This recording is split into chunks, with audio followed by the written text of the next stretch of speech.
Oui, merci. Moi, je voudrais féliciter le groupe PPCI de nous offrir des axes de réflexion et d'action sur le réaménagement des portes de Paris. C'est un sujet essentiel.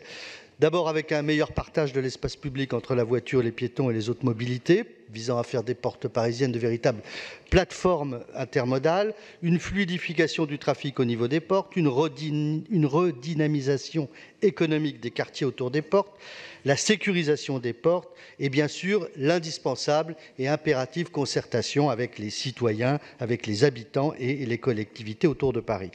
Moi, je trouve qu'il y a 3 points sur le fond qui sont très importants. Le premier point, et encore une fois, je félicite les rédacteurs et Jérôme Dubu pour cette proposition, qui apparaît comme le pendant de la réflexion sur le boulevard périphérique, réflexion que nous avons eue en MIE, à laquelle présidée par Laurence Goldgrab, à laquelle a fait référence Nathalie Macois et Nathalie Fanfan.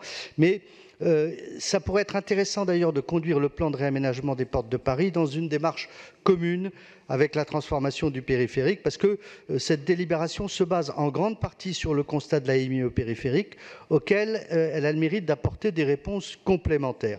Et donc cette complémentarité-là me semble être une synergie intéressante à exploiter. Deuxième bon point, cette proposition s'inscrit dans une vision métropolitaine que le groupe UDI Modem a toujours défendue.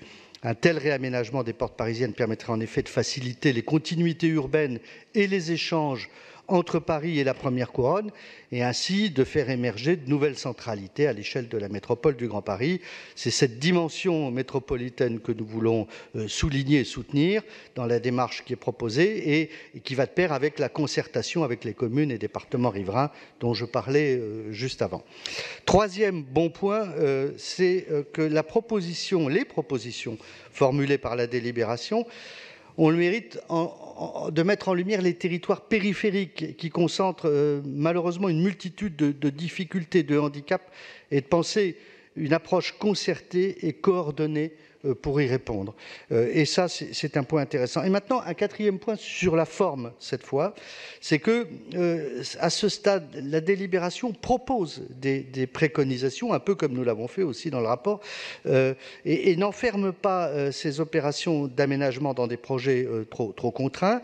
Il ne s'agit donc pas de se prononcer sur des projets enfermés dans un concept, mais c'est une approche qui, à mon avis, a le mérite d'offrir des points de convergence et le rassemblement du plus grand nombre autour de ce projet. Donc, ce sont les 4 raisons qui font que nous soutenons pleinement cette proposition et que nous serons heureux de voter pour.